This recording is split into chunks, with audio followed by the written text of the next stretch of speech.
bam, and now it's us. So how you doing this morning? Doing well. Good. I have been having more fun looking into some of the things that you've been bringing to the forefront here, and just really amazing. So what are we talking about today? You sent me an outline. So today I thought we would focus more on township governance. Again, something else, I've been attending meetings for the last 4.5 years locally for our township that we live in Homer Township on the west side of Midland. Just for a little background information for those that may not realize it, Michigan has 83 counties and we have 1,242 civil townships. And those townships have 5 to 7 elected board members. Typically, you have your supervisor, your clerk, your treasurer, and then you have anywhere from 2 to 4 trustees. So roughly 7,200 elected positions across the state for just the townships. So that's why Michigan Township Association is the organization that basically governs that group from the standpoint of training and information and workshops and things like that. So I got a big question here, okay, with this Michigan Townships Association. I thought that the direction was supposed to come from we the people, not them, the communist organization that's programming from the top down and grooming everybody to fall in line with a statewide management of our townships. Now that's what I'm seeing here. Am I off base here, or have I got this figured out? Well, because I'm not an elected public servant, I can't attend those actual meetings, so I don't know what training goes on in person. I'm part of the online training community that we have access to. But as far as what they tell supervisors and stuff in person, I'm not sure. And even that level of training that they do for the specific clerk, treasurer, and supervisor, those are paid trainings. They aren't included with the free training I have access to right now. So why don't they just go to common sense? That's what I'm wondering, and asking the people in the townships instead of going to like Michigan Townships Association, which honestly, we caught somebody who was part of that committing a crime at one point in time, and should be fined over $100,000 for what this person did. And so that's the opinion I have of this association, is that, you know, I know that there was a crime committed by somebody who's part of it, and that's it, and it's unfortunate. So that makes everything to me in question. Right, and I get that. I guess the biggest thing I see from my active participation in a variety of aspects of government locally is we the people need to show up and educate ourselves in order to start making some differences. If we're waiting for we the people to actually do something to govern ourselves, we'll continue to wait, because what we see is typically if you have 4 to 8 people showing up at meetings, you're doing well. And that's out of 3,000 adults. So there's just not enough active participation. And as much as I've been trying to proactively get people involved locally, it's still just a very small core of us that will show up and speak up and do things. Well, and they do things specifically, the situation or the establishment, whether it's the Uniparty or the Township Association or all of these actions that are being taken by planning commission or planning organizations that are for profit outside, trying to link up all the municipalities for water monopolies and all that sort of thing. It is definitely a top-down structure, and the people at the bottom are getting some sort of a favor, kickbacks, or whatever, whether it be building or developing or any of that. When you see what they're really going after in the townships, it is to basically the biggest thing I've seen is for building or development of the area, and that's taking our resources and not giving a crap about the people. And they keep raising the taxes, and the way they do that is through the building and developing and such. I mean, this is really, really crazy. And I talked to you about this before. I actually had a discussion with somebody within the FBI when I was doing some investigation of some of this. And the guy flat out said it. He said, "You're watching a township takeover of the state of Michigan." Well, they're all getting their training from the Michigan Township Association. So why are we not putting the finger right there on them and finding out why are they not allowing we, the people who paid for the training materials, who are paying for this, have any oversight of our township involvement in it? I don't get it. This is not the way this is supposed to work.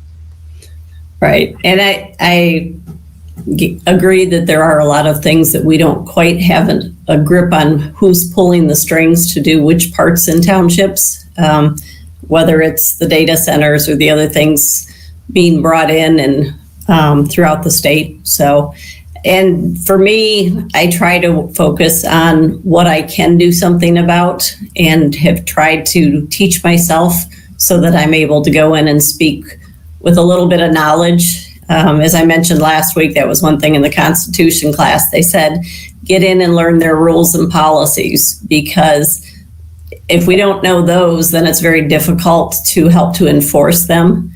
And that's why I've done the training and things. That's why I go to the meetings. And this is where everybody can do something locally to make a difference. And they don't all need to commit the amount of time that I perhaps have in the last 5 years that my husband and I attend these meetings. But it has been the way to get in and learn and watch. And I'm on the Board of Review, which is an appointed position. And that was a way just to get into learning more, which then gives me access to the Michigan Township Association, because then I have access to emails that go around and communications that take place. And the townships have an option to offer training that for $2,000 we can get unlimited training. So there's over 130 courses that we can take, and those are free for a whole year. And that's what I've been spending quite a bit of time this year getting training. That way I know what to look for in our board meetings. I know what to look for from the treasurer, from the clerk, or the supervisor, who has what roles.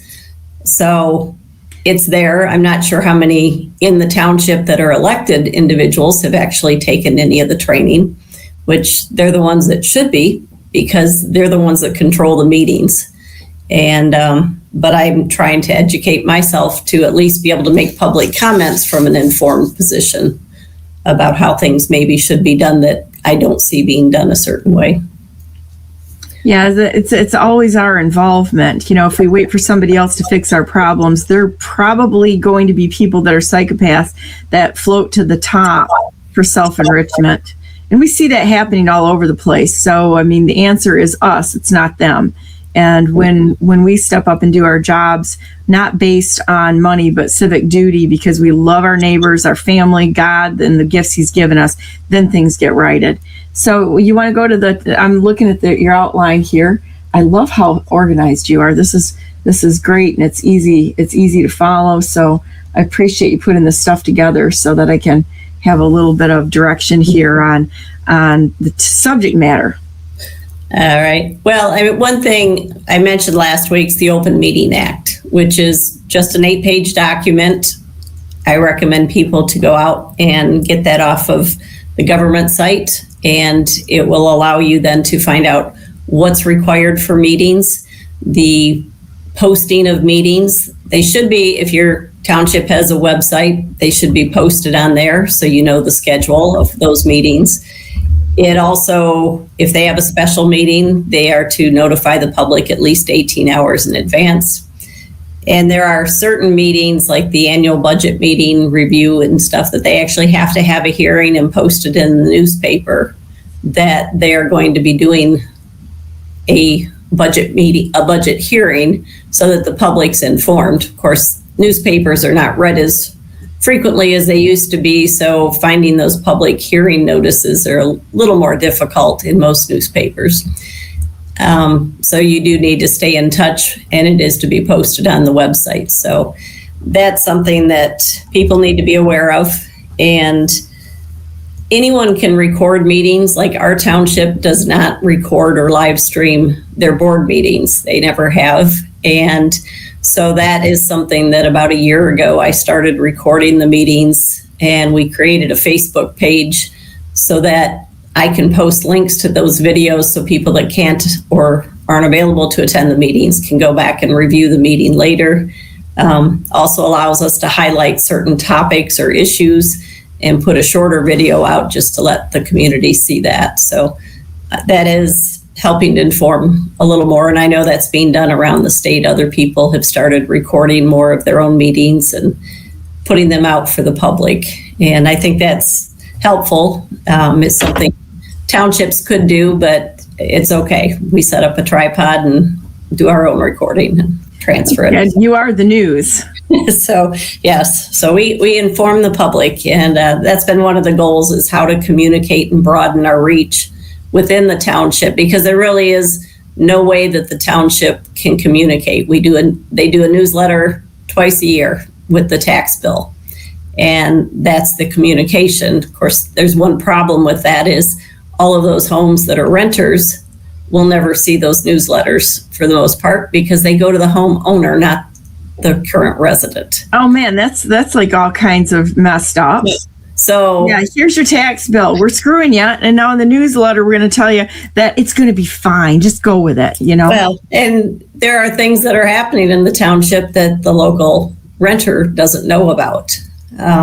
So that's something that we're trying to figure out. How do we get that? And we suggested, why don't we do an email newsletter? When we first moved here 13 years ago, there was an email newsletter, and then it all of a sudden disappeared. And when I asked a couple years ago at a meeting why we don't do that, and they're like, oh, because nobody wanted to give us their emails. That wasn't very effective. And I'm like, okay. I asked when the last time was they had really tried it, and it was about the time we moved in. So it was working at one point. And so we have no way, if the township wanted to communicate with the residents, there really is no way that they have to get a message to the residents.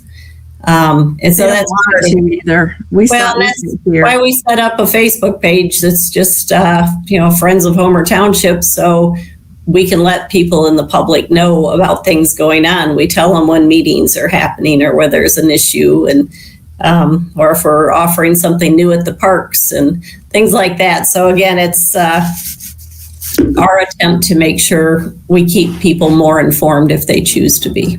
Mm-hmm. And so we're working on that. And those public comments, all those open meeting acts also require that there's public comment at every public meeting. So what do you do when they put it at the end of the meeting after they vote? That's what Byron Township has done. You really have no vote, because they are voice. They do everything and then say, okay, well, now we're going to give you a few minutes at the end of the meeting to say anything yet, but it's too late.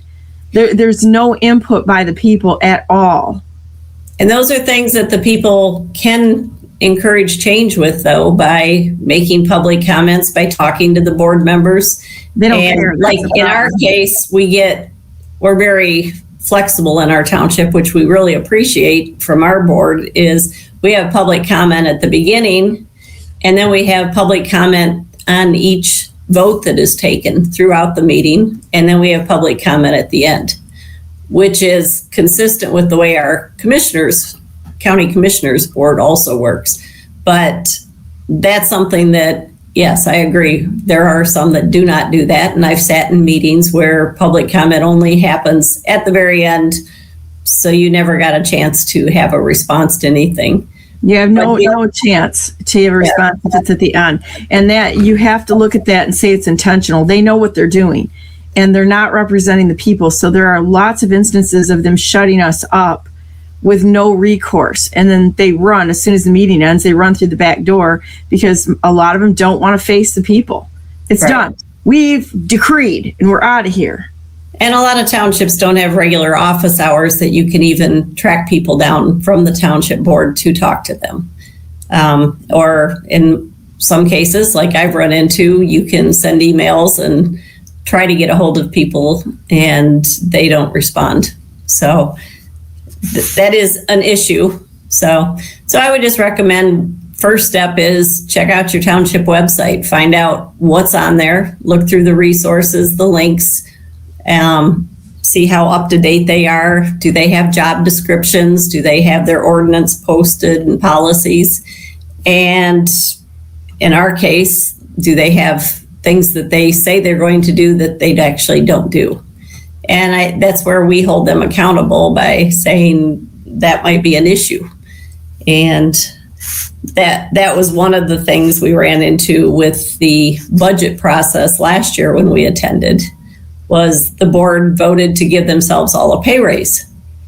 And of course they did. I challenged that, going, you guys have a compensation committee. It's supposed to be 5 people from the community that get together and discuss the compensation of the board members. Well, they go, oh, well, we haven't done that for over probably 10 years. And I'm like, but it's on your website as one of your ordinances that you will put together a compensation committee. So and it can't be your cousin or your brother. Yeah, well, and they want to compare themselves to other townships, and they go, oh, well, these guys are comparable and they get this pay. Well, there's a difference because that township actually earns interest on their money. We weren't. We earned very little interest given the amount of money we had. And when the other township is earning enough interest that they're actually able to pay almost all of their board salaries for a whole year, and we're not, it's like, but we want to compensate everybody at that same level. So again, the public should be the ones doing this, not the people voting for raises for themselves. Yeah. And, so just one of those things that why it's good to read their ordinances and make sure there are things. And job descriptions, they should have job descriptions. So how do you hold people accountable to do their job if there's no job description posted? We don't have them listed for our township. That's one of the things I'm working on to try to encourage that those need to be in place. I mean, if you're bringing in a deputy clerk or a deputy treasurer, there should be some expectation of their qualifications when they come in. I think I mentioned last week, deputy clerk, treasurer, and supervisors, they are all selected by the elected individual. So the board doesn't have to approve them. Nobody can do anything about it unless there's something criminal that they've done. And so if you have no expectations or a job description that says these are qualifications that they should minimally try to meet in order to be in those positions. So we had a situation in our township where our treasurer hired her son, no qualifications. And that for some of us is an issue because we're having concerns with how she's doing her job, but she said she would train her son. So that doesn't work out real well. It's such a nepotistic, crap. It's like make work on the taxpayers for her son. That's not how this is supposed to work.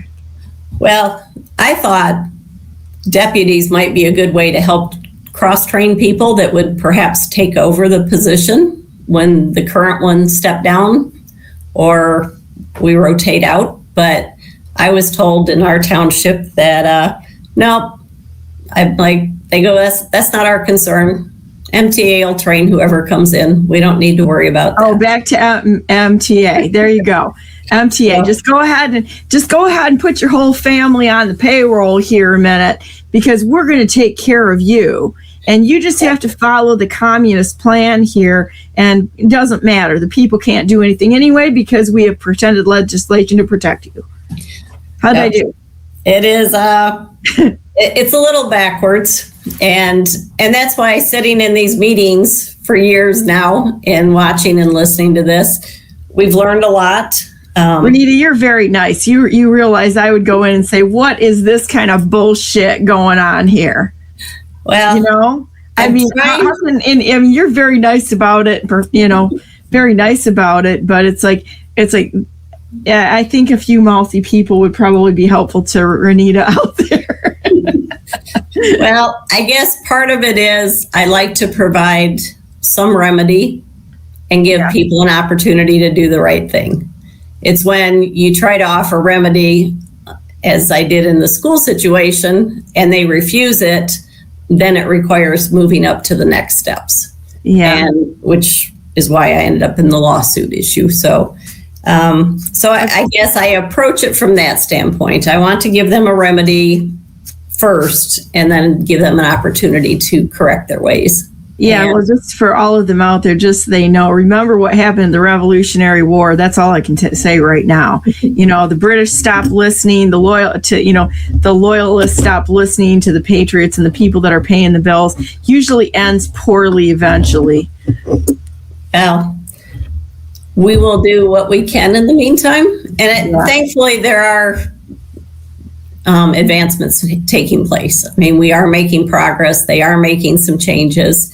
I think I mentioned records retention last week. That's something I learned from the training, and we have been able to go in and help start doing some cleanup, because it seems unfair to me to have people in elected positions for 12, 15, 20 years not doing all that's expected of them. And then they walk away and the new person comes in and they get the same paycheck, but they actually have a desire to do all of what's expected of them. So now they have 20 years of record retention to clean up, which is an enormous amount of time to do that. So we've gotten to work with the board to have a few of them come in, and we work on cleaning up some records because it hadn't been done for a few decades. So, and watch how these people move around to different positions too.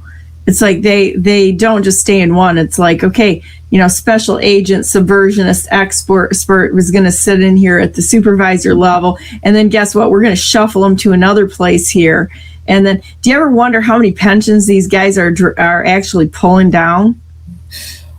I guess that's something I don't watch too much, but our township's pretty small, and it's that kind of stuff I don't see happening, so I can't speak for what's going on in the other townships. Oh, I've heard of that, with people getting a pension, and as soon as they get that pension, they move to another government office, which qualifies them for another pension, and then they go from one to the next, and then it's just kind of crazy. I mean, it's something that everybody should be looking out for, in my opinion.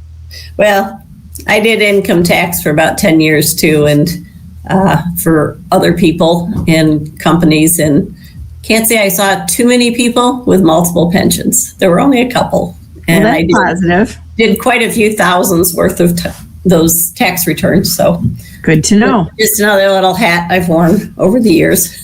Good to know, but definitely something to look at. Yeah.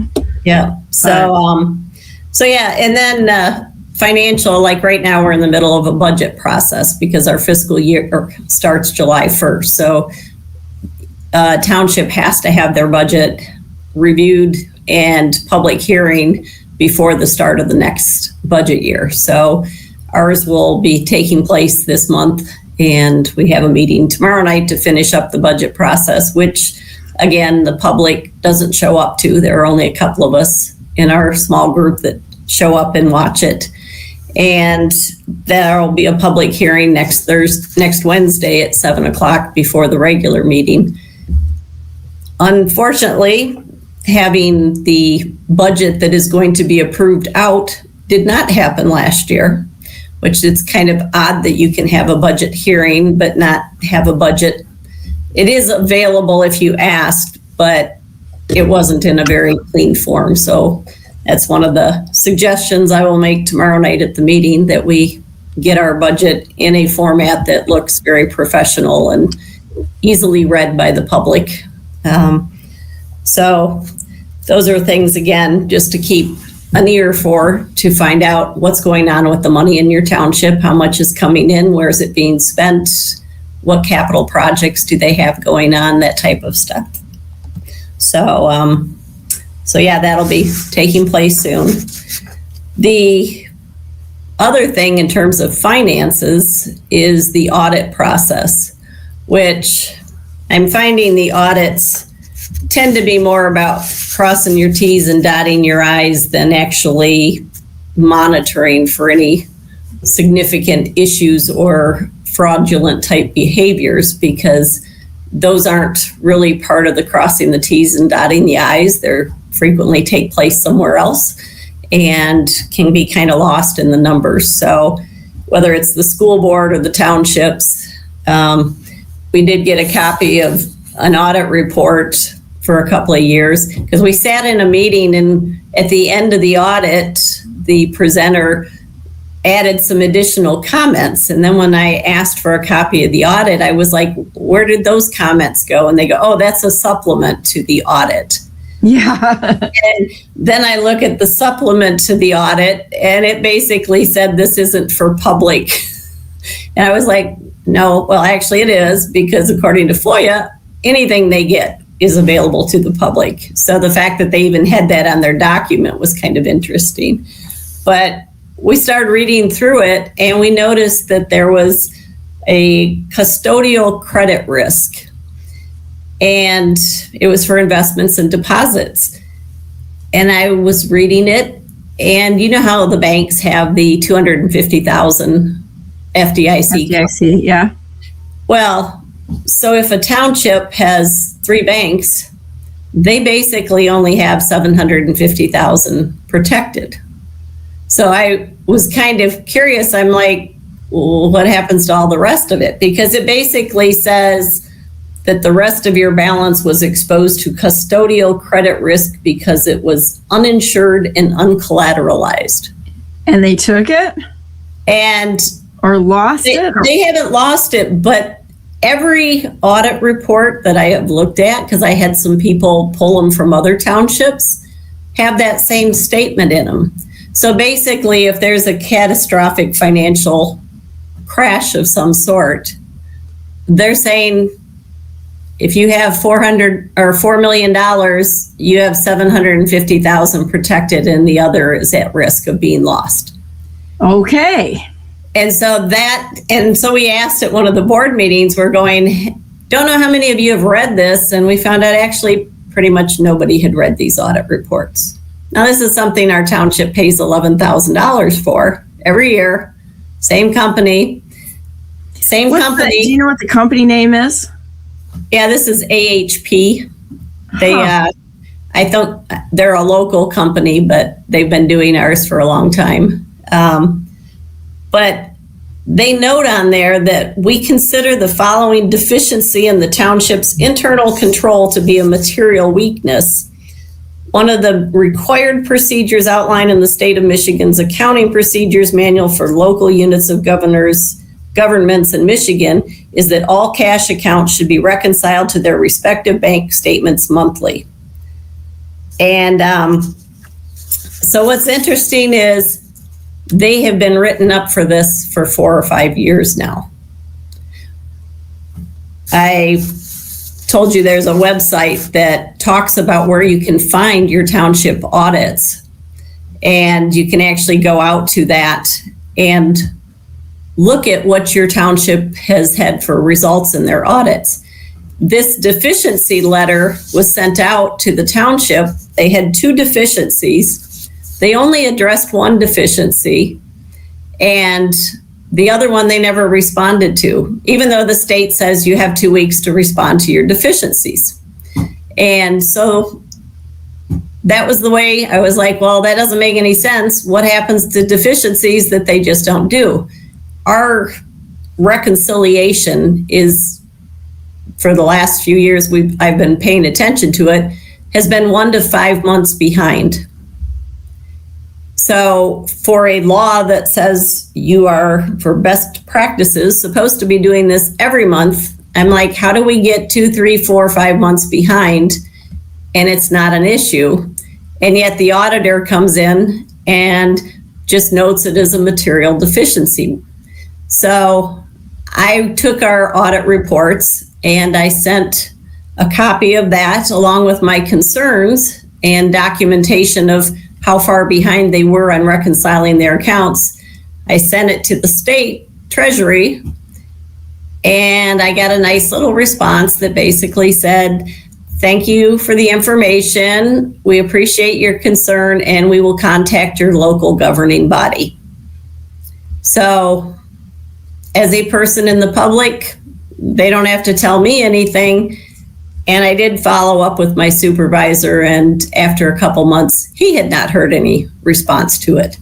So they tell the public, we'll get with your local governing body, and then they don't. And if they did, I'm not sure what channel it went through that he didn't actually end up seeing it. But so this is a concern. Again, until enough voices show up and make things an issue, they aren't really noticed and not much happens. So again, I'm trying the route of try to help educate the board members that'll listen, encourage that we make some changes. And there was a change that was made. We've done quite a bit, and I did a little clip from our last board meeting in May, because the board took a vote of no confidence. And I explained that doesn't have any legal liability stuff or any legal force behind it.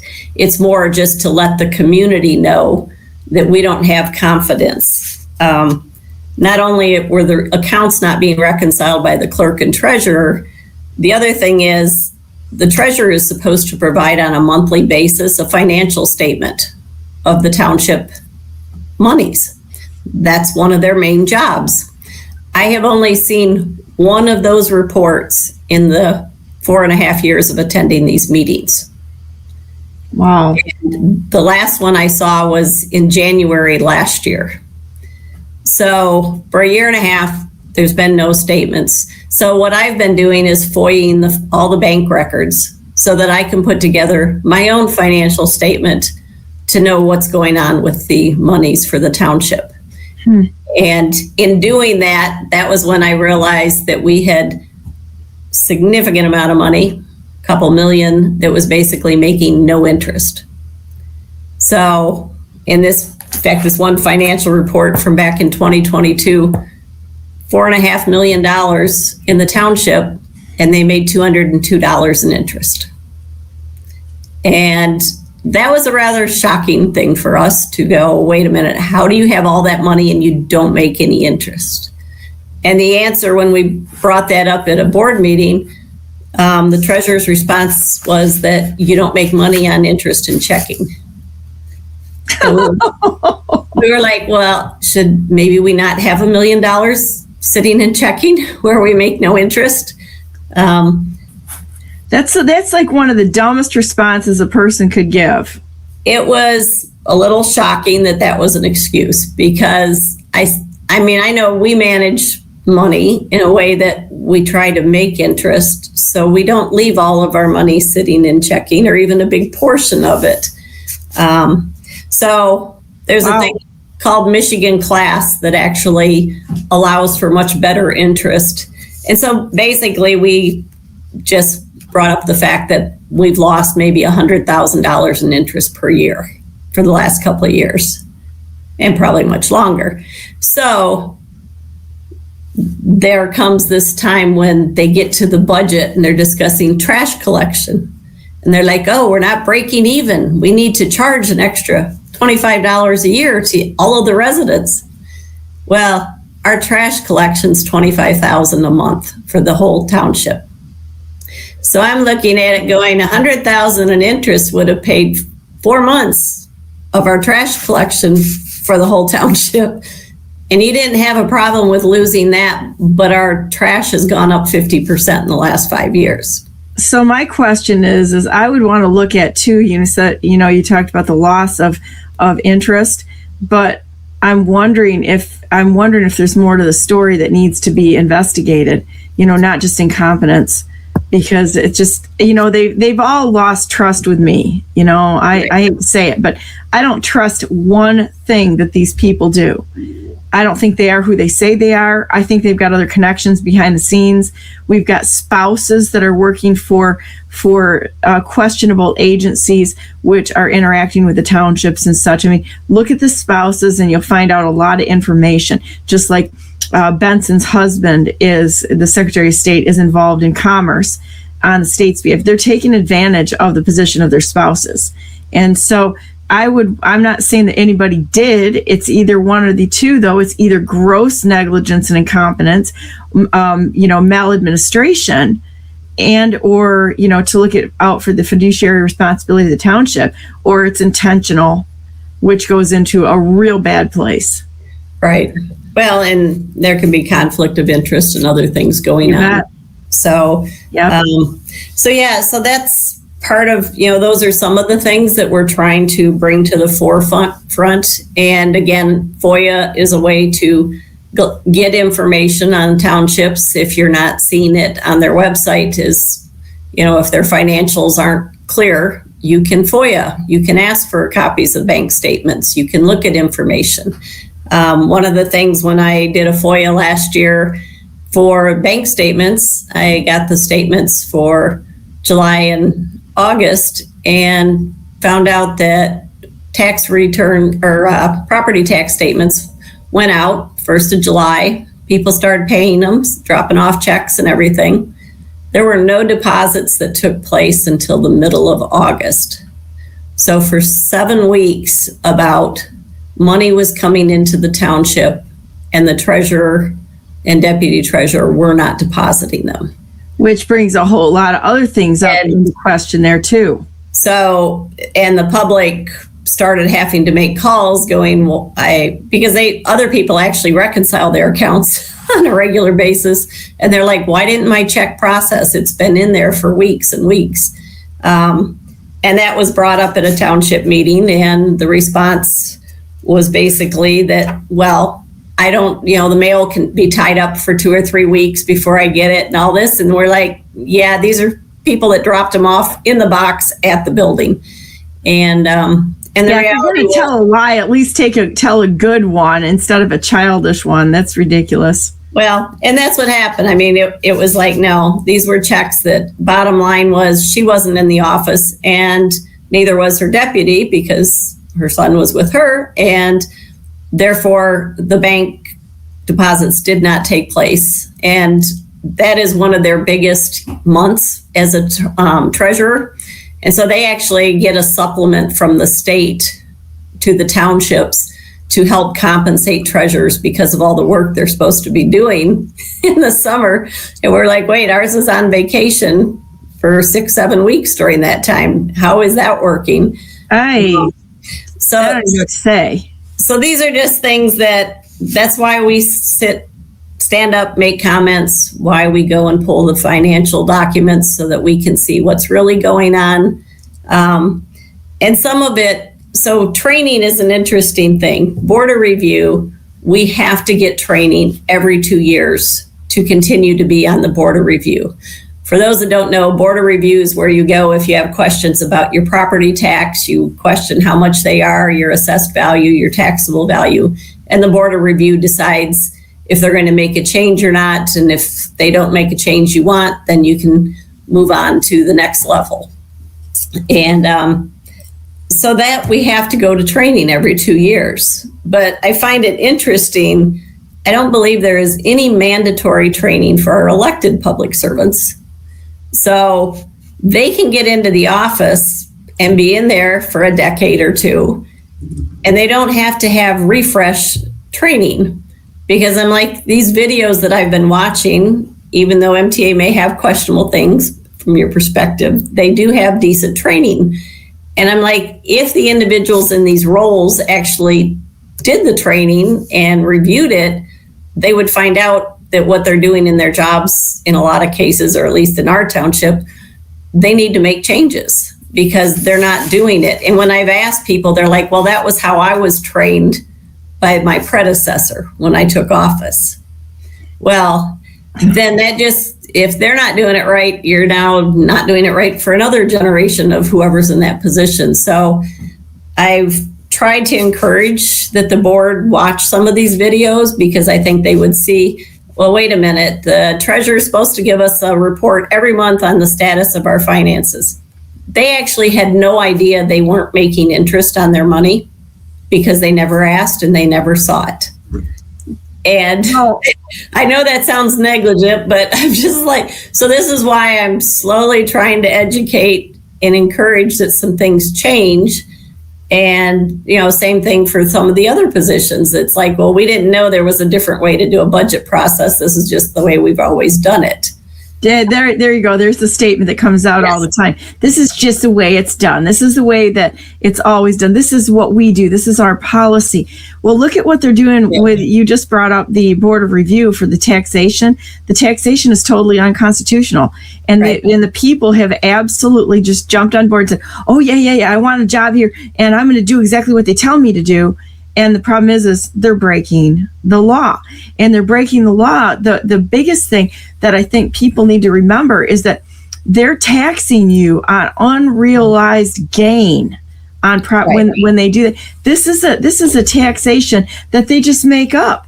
They're literally assigning a property value based on what they think it's worth, while the developers and the builders are rigging that whole process by having things that they jack the prices up on. So they've got comps that are 3 to 4 times what the normal area is, and they sell it to themselves or in order to bring the taxable value up. Now they're charging everybody else around them on unrealized taxable gain before you sell it, and you're going to pay that every year, which is putting you in the hole every single time you pay a tax bill on their fairyland idea of what your taxes should be. So they've got a bigger budget to pay for. And this is so backwards. It's unbelievable. Well, and that feeds into people saying when they sell bonds for the schools or for other things, they say that, oh, well, you won't see an increase in your taxes. And you're like, yeah, you do every time the taxes go up. So we've gone up almost, 15% in the last 4 or 5 years. I think only one time in the last 15 years when I went back and looked at property tax statements was there actually a minor decrease. Otherwise, they don't decrease. It's going to go up. It just keeps going up 0 to 5% every year. Or more. Well, no, actually the Headley caps it at 5%. Right. Well, I have more than one piece of property, and I can only homestead one because they're all kind of attached, but I bought them separately. And it's like I'm over 40 grand a year in property taxes in the thievery in Byron Township here. Unrealized gain. They've tried to kick me off the land. They've destroyed my well. They have hidden tax bills. It's all this harassment that those of us who have land get every single day. There's tax, there's stuff. It's crazy. Well, and I'm not at that level of large properties, so I'm not sure how all of those. Oh, yeah, they rezoned all the farming land now. So there's no farmland in Byron Township. So any of you idiots that are moving out here, you think you're moving into a rural community. They literally changed the zoning to 0 farmland so that all of them who are builders, developers, appraisers, and that sort of thing, plumbers on the board, so they can all sit there and have more land to develop. And they are breaking this out so fast that you're going to be in a highly populated urban area very quickly.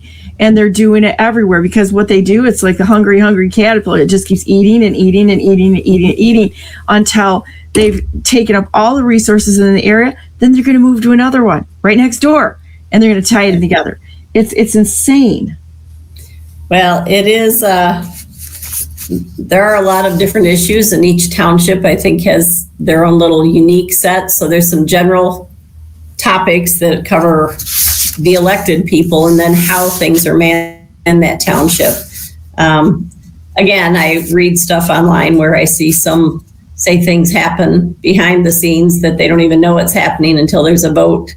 And again, if the community doesn't really know what's happening, they don't do much. We had an issue here with a data center trying to come into a township in our county, and they scheduled a meeting at their township hall, but then they immediately adjourned it and moved to a high school auditorium because they knew, or a church, I guess it was, that they knew there was going to be a big crowd. So they moved it to a larger venue, and they had all the public comments, and they actually voted it down. But then I hear other people go, yep, they'll just go to the next township and find a friendly farmer there willing to sell off their property and put it in that place instead. So Well, our township won't even listen to us.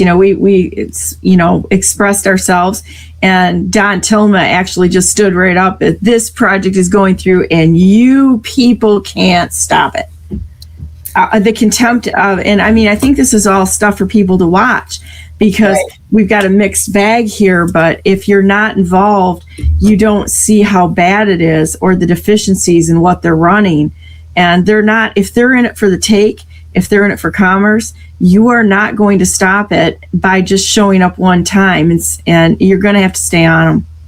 Well, and I think Saline was a case where the data center, the public stood up and spoke, the board voted, the company that wanted to do the data center came back and filed a lawsuit. Saline couldn't fight it, so they ended up getting their data center in Saline. So even if the people do stand up, there are other people with more money behind them. Get BlackRock will send all of their attorneys, and they'll just paper you to death. Which brings us back to the injustice system that's going on in the United States. We do not have a justice system, but I'm going to chip something out there because I've fought in the court systems, and I'm still fighting. In fact, I've got lots and lots of oars in the water right now. And when this thing comes to fruition, it's going to be kind of shocking. There's no getting out of it. That's for anybody. If you go to constitutional claims rather than the state courts, go right straight to federal court, because the state courts are not the correct courts. They flipped them into administrative courts, which is just revenue generation. And when you look at the amount of judgments that are just for money, of course they're going to do that, because they're taking a percentage of it or sticking it in their Benny's packages and everything else. And so they want to revenue generate. They are not about justice at all. The state courts in Michigan are corrupt all the way up to the Supreme Court. So there's no point in wasting your time with these people, because they have no interest. They have absolutely no interest in anything that is remotely even has the appearance of justice. Right. Well, obviously, in the midst of my lawsuit, it's very difficult when as a member of the community and you're standing up giving public comment at school board meetings, again, trying to go the route of giving a remedy before doing anything else, and being ignored by the school board members that we elect supposedly to represent us, but they don't speak up for us. They don't defend us. They don't even actually want to hear you, because they never followed up after public comments to ask more about it. It's a grift. It's just another grift. They turn around and go, sure, if we've got a policy in place now that says you have to take us to court. So they don't make the decision to do what they could do, which was to have taken my comments and said, okay, we'll make them free for the agenda packets. Instead, the solution was, well, no, our policy says you have to take us to court. So basically, we don't have to listen to you, and we'll let our insurance fight a battle, unlimited resources against you. Yeah, exactly. And see, let's go back to this whole FOIA thing. Why is it that we have to pay for FOIAs? It's our information. We already paid for that work to be done. There are quick, easy ways to make this searchable and get it out there so that it's in front of everybody, so that we have everyone auditing this all the time and asking questions. They don't want us to have that information, because they want to walk around like they're little pathetic kings and queens saying, we've got all the power, and peasants, don't ask us for this information, peasants, because they try to hide all of it. There should never have to be a FOIA process. It should be instantly available and searchable, and we have the ability to do that. Why they refuse to do the correct thing is just because it's intentional. That was printed so long ago, so there were a lot of things not computerized and so quick to generate. So it was like, if you wanted a report, they had to make copies of it for you. Well, that's not the way it is anymore. Pretty much everything's digitized, and it just takes a quick query on a computer to generate, give me all the emails that have these words in them. It's a 5-minute job. And yet they're like, oh, sorry, we've got to go pull all of those. And I understand redacting can take time, but depending what you're asking for, there's no redacting to be done. They sure as heck can get on and buy the best computer equipment for everybody there, whether they're employed, directly by the townships or not.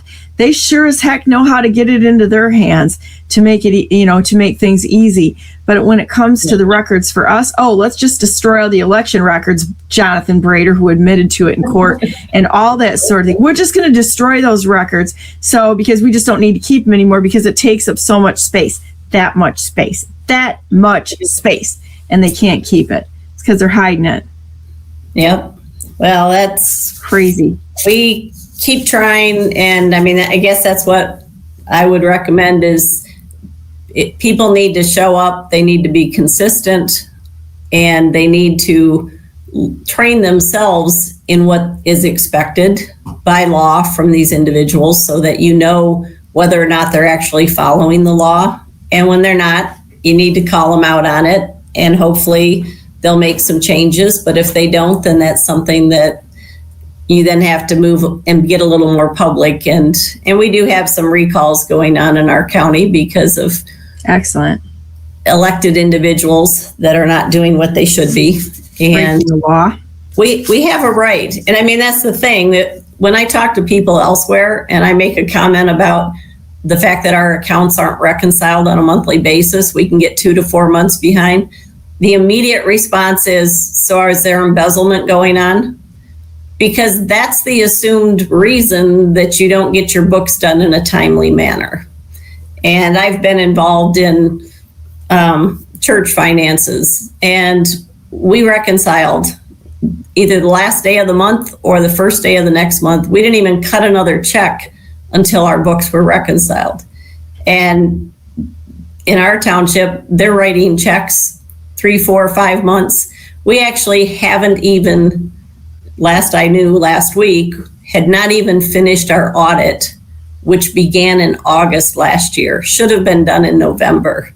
Oh, but they're so busy screwing the population. They don't have time to do their jobs. Well, I kind of question why our books are in such bad shape that it takes them so many months to try to figure out what we're doing.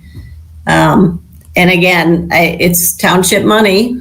We're paying for it, for them to do the audits and try to sort all this stuff out. And so really all we can do at this point is to keep showing up, keep talking, keep training ourselves and learning, and then trying to hold them accountable the best we can. And sadly, there's not a lot of support at the state level either to help give us any kind of recourse. I mean, you can send stuff to Attorney General and say this isn't working from this aspect, and they don't even respond. They don't want to because they're given the orders. You look at Jonathan Brader, who admitted that he gave I saw the order to tell the clerks to destroy election records, basically, or hand it over he admitted doing this. The state is literally giving the orders. Just like you can look at the structure, the MTA is giving orders to the clerks on how to function. That's what training is, and it has nothing to do with anything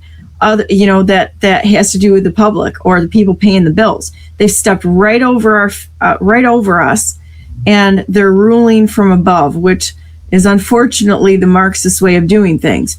So I think what's going to come out, and I had a great call this morning by somebody that we were talking about how the NGOs and the all of these nonprofits that are out there are literally the problem or the source of subverting and controlling the United States. A lot of it. I mean, there's more than that, but the politicians are just puppets. And if they can get people to just go along with what they tell them to do instead of knowing what they're doing, they're just like, oh, yeah, I got to listen to this person. I got to vote with this group, or I got to, the Republicans, Democrats, I got to vote for them because it's the only way to win. Well, they're breaking the law. That should be the first step in any decision. Are they breaking the law? Oh, you don't know the law. Okay, now there's a problem. Now you're complicit in this because ignorance of the law is not an excuse. Right. And it just keeps rolling. And they want to keep us ignorant. They want to keep us stupid. They want to keep us tied up with busyness in just trying to make a living and put us into survival. It's going to get worse unless we step up and do our jobs. It's not going to get better. And so everyone needs to run for office, go to your meetings, as to your point, get involved in auditing, look at the stuff, ask the hard questions. They're not going to like it because it is questioning their honor. Well, it needs to be questioned because they're part of the problem. Right. Well, and like I said, thankfully in our township, as bad as it is, and I've had people, when I ask questions of other townships or even county people, they'll go, oh, well, a lot of townships don't do this stuff. And so I could go, oh, okay, then we're just averagely an average person or average township not doing our jobs well. And I go, I guess my goal is to make our township exemplary rather than average or below average. So that's part of why we have spent so much time and energy trying to make a difference and to change things. We didn't have a FOIA coordinator per se. The clerk was doing it just by default. And when I said, by law, we're actually supposed to have a FOIA policy and a designated FOIA coordinator, well, they did get one within a few months after that. They got their paperwork together and put that in place.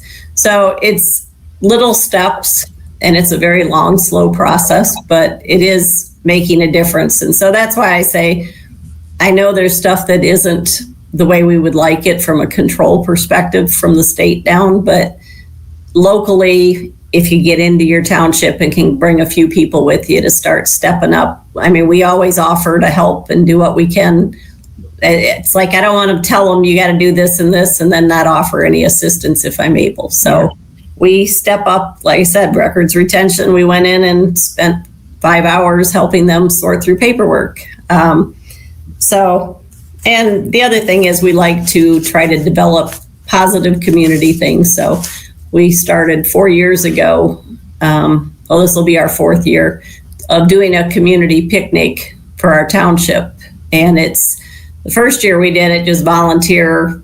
We funded it all and everything. Now it's part of the Parks and Rec reach out to the community to bring some community. So we had 275 last year. We'll probably have about 300 this year. And it's just a way to get the community to come together, help to educate them, have some information for them, and try to get some new people involved and stepping up. And again, you just do what you can and you hope it makes a difference. And I'm amazed at how much work you've done and the people that you're friends with. And I know a bunch of them are watching right now. So all I got to say is thank you so much for being the unsung heroes that have gone out there and just continue to chip away at this problem, refusing to back down, getting into situations where friends, family have rejected you, because I know that that's happening. When you go against the grain of anything, people are going to sit there and point at you and go, oh, you're a bad person because you question someone that I have a bias towards. Stranger danger. You do not know these people.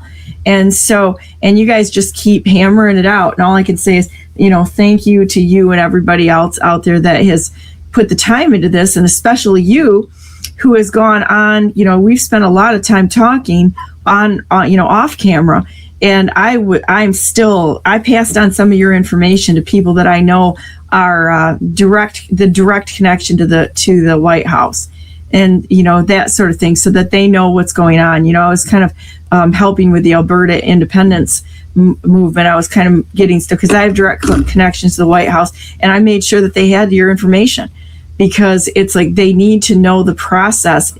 Some of them did not know that this was going on. Some of the people that I talked to, and they had no idea. And I'm like, it's Renita, a gal up in Midland that's done the work on this, but I can make the connections, and I appreciate the time that you've taken with us. Well, let's good part of the end of the show right here. Would you like to say prayer, or would you like me to? I'll let you do it again. That's fine. That's fine. Dear Heavenly Father, thank you so very much for Vicki and Karen and Renita and all the wonderful people out there that have been fighting without any recognition, without anybody thinking that anybody even heard their voice or that it mattered what they did, and they just kept going, and they didn't give up, and they do it not for glory or recognition. They just want things right. They're the true unsung heroes that are fighting for our country's our country, our counties, and our communities. And I just thank you for them so much. And I ask that you would give them your favor, that your favor would rest upon them and all those whom they love mightily, that you would open the doors for them to see what they need to see, and that it would continue to bringing the truth out for everyone, and give them more people to fight with them, so that their numbers grow substantially. We love you so very much, and we want to let you know that we are willing to walk whatever path it is that you ask us to walk. Even if it's difficult, we know that you will equip us with anything you call us to do, and we love you so very much. In Jesus' name we pray. Amen. All right, boys and girls, that's that part of the show. We go to ding, ding, ding, ding, go to BrandenburgForGovernment.com, because the best non-conceders ever not conceded in the history of the United States of America. I'd like to have a discussion with the rightful president of the United States, President Donald J. Trump. In cowboy boots, I wear them every day, so I'll wear them better. And then we just talk about real stuff like this, and fix this nation. Top to bottom, we have to have a change. And local action equals national impact. General Flynn has said this over and over again, the people's general, the one that stepped up, the one that stood in the path against great threat. He stood up and said, not today, not as long as I'm alive. And there's many people out there that have done the same thing. Don't lose heart. Just keep fighting. If they land a blow on you, come back and be more prepared next time. You have the ability to do what it is that you're seeking, as long as we don't give up. Their biggest weapon is demoralization and lack of good information to try to make us jump on the bad guy's side. I think there's some of that going on with the data centers right now. We are definitely in an arms race, and the arms race right now is for technology. Now, this is going to be an uncomfortable truth for everyone, because they're doing things and subverting the process so that we turn actually into assets for the other side. All of this can be done without adverse reactions or adverse implications to our township, our water, to any of that stuff. But they're cutting that little uncomfortable fact out. So we really need to get in and dig a little deeper, other than listening to people's headlines. And I think this is important. So do you have any last words here that you want to make sure everybody knows, Renita? And then we're going to go about our day. I was going to say one thing I read today, and one of my prayers in this journey has been to pray for a bigger David for the bigger Goliath. It's like you feel like you can do so much, but there's one more level that you wish you had somebody able to move to. But then I thought about it the way it was worded in something I read that said, you may be that person for somebody else.